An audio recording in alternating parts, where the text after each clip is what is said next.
sabda makakaon. Pero ang mga chismosa wala ra gyud ni nila.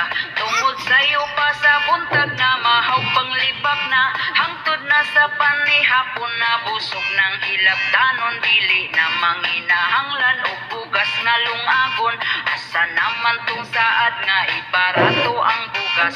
Mag-usa na lang katuig panahon pagkapaspas. Ang uban wala patawon sa utang makaimpas. Gahandom jud mi sa tag-20 nga kilo sa bugas. Ang bugas nga tag-20 asa na. Ang bugas nga tag-20 asa na.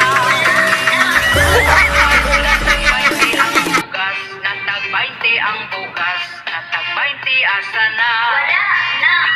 Ang bugas nga tag-20 asa na. Ang bugas nga tag-20, ang bugas nga tag-20, ang bugas nga tag-20 asa na. Kaning kamot na lang taog trabaho bisan unsa para makapalit ang bugas bisan og mahal na. Ang bugas wanay pag-asa kining mo barato pa. Importante nga 3 times a day makakaon gyud ta.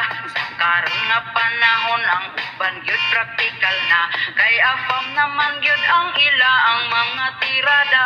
Bisan pag magkabalintong ang ininglista nila. Basta di lang gyud makalimtan ang word nga kwarta. Tungod yun sa kapit buhaton niyang tanan. Para lang sa pangandoy nga siyag yun makwartaan. Para pud makapalit siyag bugas o panodan. Pero di niya hinaguan kay pinangayo lang. Ang bugas nga tag-20 asa na. Ang bugas nga tag-20 asa na. Ang bugas nga tag-20, ang bugas nga tag-20, ang bugas